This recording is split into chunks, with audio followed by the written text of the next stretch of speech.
All right. So the Pittsburgh Steelers traded wide receiver George Pickens for third round pick and a fifth round pick to the Dallas Cowboys. The Steelers, all they gave up a sixth round pick as well. Um, a lot of Steeler fans are upset by the move. And I want to preface everything I'm about to say. I, I just want to emphasize if you're upset by the Steelers trading George Pickens, I understand. I think it's fair. I think a lot of people view George Pickens as an elite receiver in the NFL. I think a lot of Steeler fans found George Pickens to be a very fun wide receiver to watch in the NFL. And I think that's fair. As much smack as I've talked on George Pickens, I thought he made a lot of circus catches, a lot of catches that no other receiver in the NFL could make. I found that to be fun. Now, I, I think we need to establish something first. I think there's a lot of things with George Pickens and his game that Steeler fans and specifically George Pickens fans are choosing to ignore.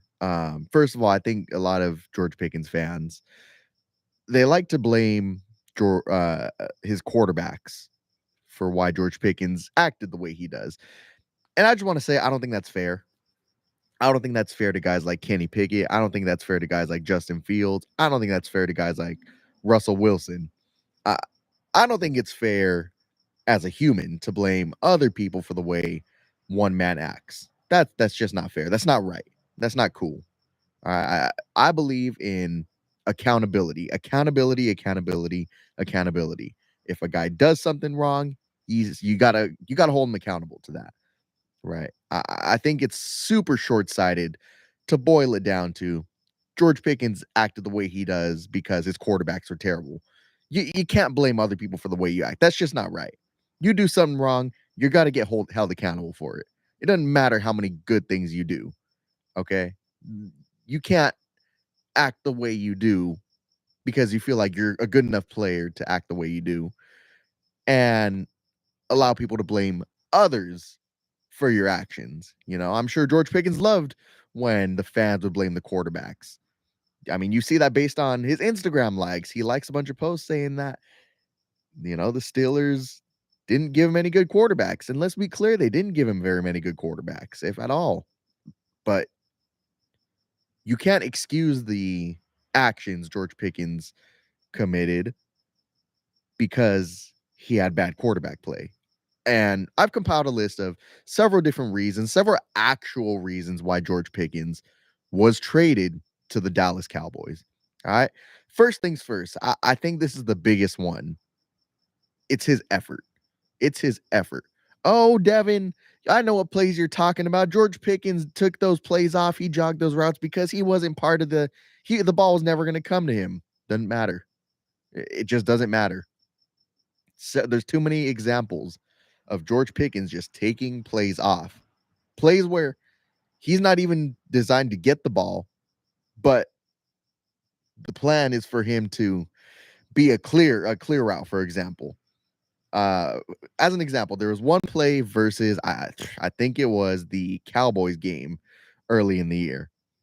There was a play where George Pickens' job was to run a deep corner route. Okay. And the goal of running that deep corner route was to occupy the high safety on the far side of the field so that Calvin Austin could have a wide open window to catch the ball and make a huge play. All right. Now, when George Pickens, if you ever go watch that play, and you can go find these plays on NFL Pro, these are all 22 plays available to everybody who's willing to pay. He's jogging them routes.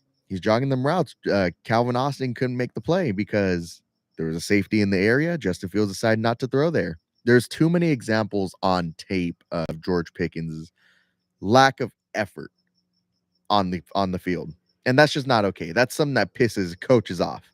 Coaches see that, they are roasting him in the receiver room. They are roasting him during film sessions. You cannot be taking plays off, whether you're the first read on the play or on the backside of the progression on the play.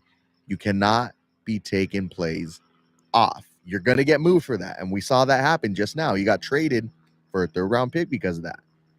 His effort has been a problem for the Steelers. And not only has it been a problem for the Steelers, let's be clear, when those plays happen, this is not me guessing, this is things I've heard. That locker room was pissed off at him. That locker room was not happy. The vibes in that locker room were not good. That's not me guessing. These are things we've heard. These are things we've been told by reporters. That locker room was not good when George Pickens did that stuff. And because he was really the only option in that receiver room, the coaches kind of made excuses for him. They didn't hold him as accountable as they needed to. Why? You don't want to piss off George. You don't want to piss off the only guy who can make them circus catches, right? So his effort is the biggest thing, biggest reason he was traded. Number two is his maturity or lack thereof. Ever since he was drafted, ever since before he was drafted, maturity has been a problem with George Pickens. Eh, it just has. This is not a debate. People like to roast me for it. I'm okay with that. Roast me for whatever you want. I really don't care. I'm just calling it how I see it. Before the draft, I mean, he's getting into fights at Georgia, grabbing receivers' helmet, grabbing a defensive back's helmets, throwing them into the barricade, right? There were pre-draft reviews on George Pickens from general managers, from scouts saying, hey, George Pickens might be the most talented receiver we've ever seen, but he can't get out of his own way. George Pickens might be an athletic freak, but he's a head case. Do not draft him. Pittsburgh took him in the second round. Ever since training camp, he made all kinds of circus catches. He had that big catch against Cleveland that I think got Steeler fans really bought in on George Pickens. But he's been an absolute head case his entire career. Year one, his antics were there, but you're hoping it'll get better. Year two, the antics were there, but you're hoping it'll get better. We're going into year four with George Pickens. He's not been getting it done in terms of maturity. I mean, we're talking about being late to the biggest game of the year, the Kansas City Chiefs game on Christmas. How do you show up late to a Christmas game, dude? What are you doing? I know Mike Tomlin liked to downplay it, but you can't be showing up late, especially to the Chiefs game. Patrick Mahomes has owned the Pittsburgh Steelers since 2018 when he came into the league. You can't show up late to that game. That was a pivotal moment in the season. You had to win that Chiefs game to have a real shot at getting some good seeding in the playoffs. And he's showing up late to that game. And, it's one thing to show up late to the game, but to not make any plays on the day, not okay. It's not okay. You know, let's continue talking about immaturity. Getting into fights with fans, getting into shouting matches with fans at that Chiefs game, right? What are you doing? You're an NFL receiver making millions of dollars. What are you doing? Why are you getting into altercations with fans? By the way, fans of your own team, like, can't be doing that, especially when you're trying to get paid $130 million. You can't be having those antics. And this is a good segue. If you ever go back and watch George Pickens arguing with that fan in the Chiefs game, who was right there with him? It was Pat Freiermuth. Let's talk about George Pickens' babysitters, man. This is, once again, not something I'm guessing at. This is something you can see with your own eyes on the film, on the tape, on the freaking TV broadcast. You can see these things. George Pickens had babysitters assigned to him, And if you don't believe me, if you don't believe your own eyes watching it on the TV broadcast, just go read the reports. Go read the reports from DK Pittsburgh Sports. Go read reports from any like Aditi Kinkabwala. Go read what she has to say about George Pickens. Go read what DK has to say about George Pickens. He's needed babysitters. Before it was Pat Freiermuth, there was Deontay Johnson. Deontay Johnson was George Pickens' designated babysitter. I'm going to tell you right now what Aditi Kinkabwala had to say about George Pickens. She said the Steelers already won the trade by getting the third-round pick out of George Pickens. She's never seen a receiver, any player, need as much attention to manage his emotions on the sideline, to manage his behavior on the sideline as George Pickens. You don't want to be that receiver. You can't pay a guy like that. $120 million. This is one of the bigger reasons he's been traded. Like, you in a locker room, and this is something that George Pickens fans, lovers never want to talk about. They ignore it. And it's one of the most critical parts of being an NFL receiver, a number one wide receiver. You cannot be a strain. You cannot be a headache for your locker room. The minute you have to start assigning babysitters to a receiver because he can't manage his own emotions, that's a headache for the locker room. You can't do that to the rest of your locker room, right? I mean, if you're Mike Tomlin, you can't tell Deontay Johnson, "Hey, Deontay, handle George. Take care of George." These are things Mike Tomlin said to Deontay Johnson, to Pat Freiermuth. "Hey, keep an eye on George. Take care of George. Tend to George." You can't do that. I know George and Pat are friends. I know Deontay and George are friends. Doesn't matter. You can't put that kind of strain on your teammates in that locker room. That's how you hurt the culture in there. Man, we're just making excuses for this, for lack of a better term, this guy who's acting like a baby because he can't manage his own emotions. We need to put other grown men with him to kind of shadow him on the sideline to make sure he can keep his emotions in check. It's inappropriate. It's inappropriate. Imagine if you're at work and your boss gives you a peer of yours. Your boss assigns a peer of yours to make sure you're on your best behavior because they know you can't manage your own emotions. That's inappropriate. That's not fair to your coworkers. That's not fair to the culture at your workplace.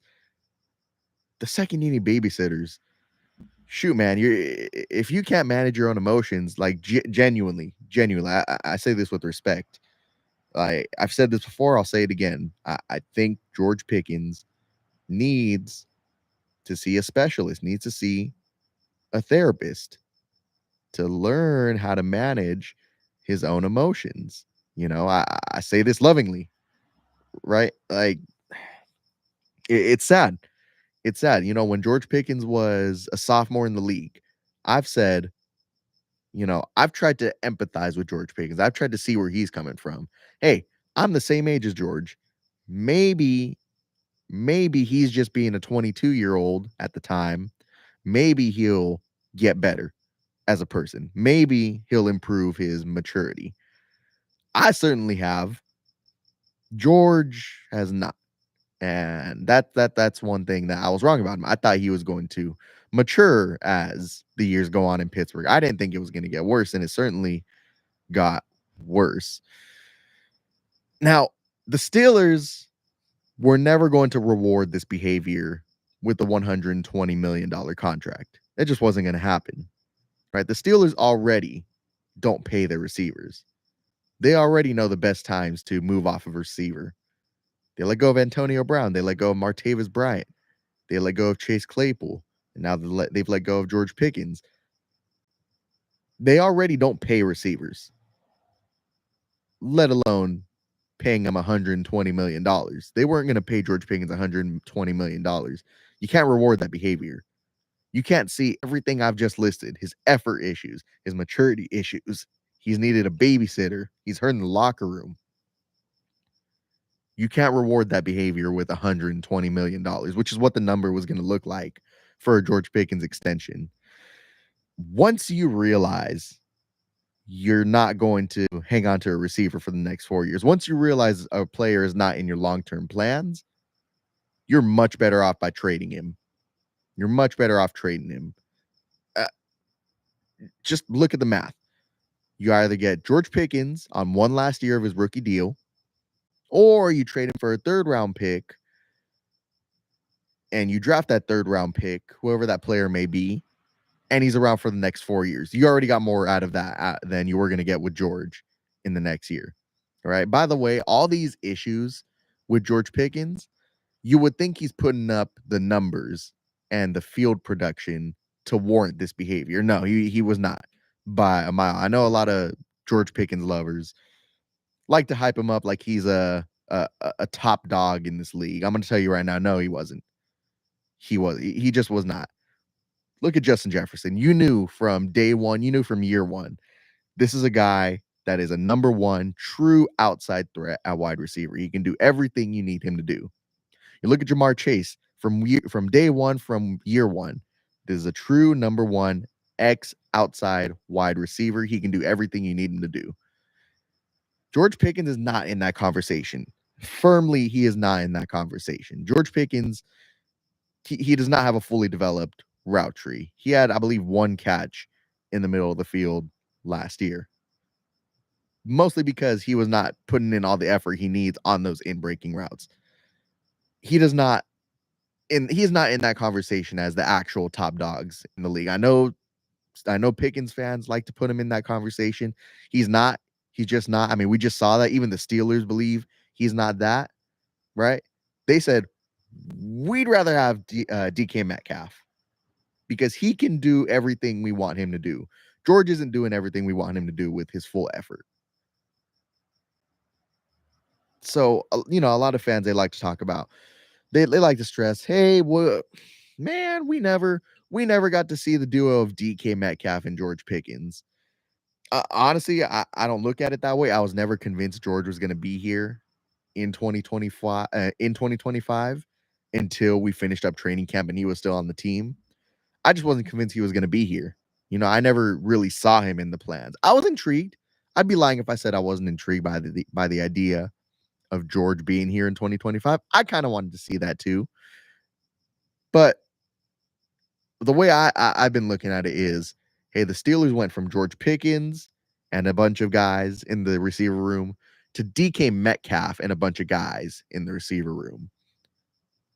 The Steelers receiver room got better. They got better. They just did. DK Metcalf is miles ahead of where George Pickens is. The DK, you're not going to question his effort. Yeah, he might have an emotional crash out from time to time. It might be costly from time to time, but you're never going to question his ability to give effort. Like that's not what DK Metcalf is. DK is going to give 100% every time. That's one of the reasons I've loved him in Seattle. It's one of the reasons I'm excited to see him here. He's a guy who, on an in-breaking route, on a shallow drag route or a shallow crosser, he's going to be running full speed. George Pickens, you had no guarantee that he was going to do that. He just did not like giving effort. I've just never understood it with George Pickens. No, I take that back. I understand it. Giving a lack of effort is a lifestyle. It's a lifestyle choice. And unfortunately, he's chosen the lifestyle of, if I'm not the primary read on a play, I'm just not going to give full effort. That's what George is, so I understand it. I just don't agree with it. You can't play like that, so the Steelers, they said, you're not in our long-term plans. You're a headache. You're an emotional head case. We're going to get more from you by giving you to an NFC team, moving him out of the division, moving him out of the conference. You're not going to have to worry about George Pickens until 2028. I think the number is going to be that you're going to see George Pickens again, unless he gets moved. I don't know. Let's say Dallas gives him a 3-year extension. You won't see George Pickens until they play in 2028 or 9. We don't want to deal with him. Now, one more thing we got to talk about is the quarterback class. One thing people are forgetting is, supposedly, there's a big supposedly, the 2026 quarterback class is stacked. And the Steelers currently have 12 picks in that draft, right? The draft is going to be in Pittsburgh. They are stockpiling picks to move up and get a franchise quarterback. This is not what I'm guessing at. This is things that Omar Khan has said. They are stockpiling picks, that he's hinting at getting an actual quarterback. This isn't us guessing. People are talking about how, if the Steelers were going to trade George Pickens, why didn't they do it at the draft? They didn't know they were going to get. They didn't know they were going to trade George Pickens during the draft. Nobody was willing to meet their price of a 3rd-round pick until today, right? Now, the benefit of getting that 3rd-round pick today for next year's draft is it's even more firepower to get a franchise quarterback in next year's draft, right? That's one of the benefits. Now, by moving George, one thing you get is an extra 3rd-round pick, And with all that capital, there are several things you can do with that. Number one, you can go trade for a number 2 wide receiver. Is there any number 2 wide receivers that are available that are probably better than George? Probably not.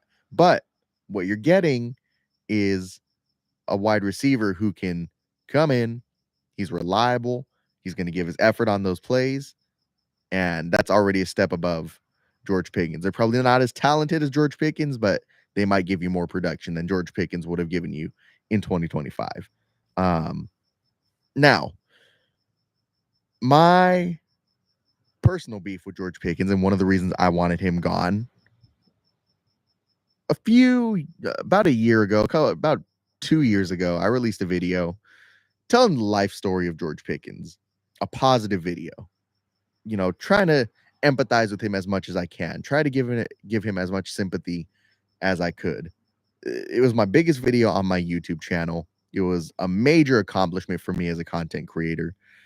And back in November, the video started to gain traction, and it became my first 100,000 view video. I was so proud of it. It was incredible. If you've seen it, you know what I'm talking about. It's an awesome video. I received a discouraging letter in the mail. It was a cease and desist letter from a law firm that George Pickens had on retainer, demanding that I take down his video due to name, image, and likeness. I'm not going to dive fully in depth about that here. I made a video where I read the letter to you word for word. It's nonsense. It's just not okay.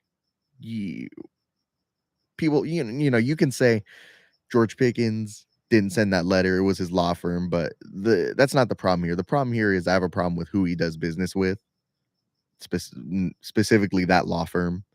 I have a problem with who he does business with. That I've never had a problem with this before. I've never had a problem with Najee's people. I made a life story video about Najee Harris. His people reached out to me and said they loved the video. The marketing team, the business team that works with Najee Harris, they reached out to me and said they love the video. I made one about Kenny Pickett. Kenny Pickett's family all watched the video and told me they love the video. I make a video about George Pickens, and I get a cease and desist letter in the mail threatening legal action over the video, where I tell a positive life story about George Pickens. Once you step into my personal life and you hurt me financially, I don't like you. It's good riddance for me. I'm glad George Pickens is gone. I'm glad I never have to deal with him ever again. I'm glad I never have to watch him ever again on this team. And I think the Steelers are going to be better long term than 2025. In 2025, it might be a little bit of short-term pain. That's a really good pass catcher, really talented football player that just seems to get in his own way. 2025, it might hurt, but long term, I think this is going to be a lot better for the Pittsburgh Steelers. I'm glad he's gone. I wish him the best. I wish him the absolute best. I want him to get the help he needs because he's a guy who clearly needs help. I want him to get the help he needs. I wish him the best. I think Dallas is probably a better place for him than here in Pittsburgh. I wish him the best. But at the same time, he was a head case who stepped into my personal life. I'm glad he's gone. Let me be very clear about that. But yeah, to kind of recap, it's more complicated than George Pickens was a good pass catcher. He was a good pass catcher. Let me acknowledge that. But there's a lot more reasons, and it goes a lot deeper than that, as to why the Steelers traded George Pickens. There were effort issues, major effort issues, wildly immature, stepping into fans' personal lives, getting into arguments with them. You can't be having babysitters on the sideline. That's inappropriate. You're hurting the locker room. They kind of lost their energy because George Pickens was in there. The Steelers were never going to pay him anyways. We got a strong quarterback class coming up. The Steelers are clearly trying to avoid this locker room of any emotional head cases. That's why they moved Deontay. That's why they moved Claypool. That's why they moved Pickens. Like I said, it goes a lot deeper than he's a good football catcher. And that's why the Steelers traded George Pickens. My boy Thade says, we missed out on DK Pickens crash out duo. I mentioned it earlier in the video. I would have been interested in seeing that, but at the same time, like I said, I just was never convinced he was even going to be on this team until training camp was over. You know, when he didn't get traded on draft day, I was kind of interested, like, oh, maybe they are going to keep him, but I just wasn't convinced that he was going to be around for the 2025 season. And I was right. I was right. Like my best prediction was you were never going to get a second round pick for George Pickens. A lot of fans, that's what they were most angry about, is that you didn't get a second round pick for Pickens. I told everyone you were never going to get that for Pickens. I told people he was going to go for a third round pick and a fifth round pick specifically. And what did he get traded for? He got traded for a third round pick and a fifth round pick. Right on the money. Guys, that's my video on George Pickens. I just wanted to hop on here. It's been a while since I've made a video, but it was fun. Hopefully check it out. Share this with your friends. Go check out my video talking about the letter I received from George Pickens. Glad he's gone. Wish him the best. God bless him. Because God knows he needs it. God bless you, George Pickens. Bye. Glad you're gone. Have a great day. Here we go.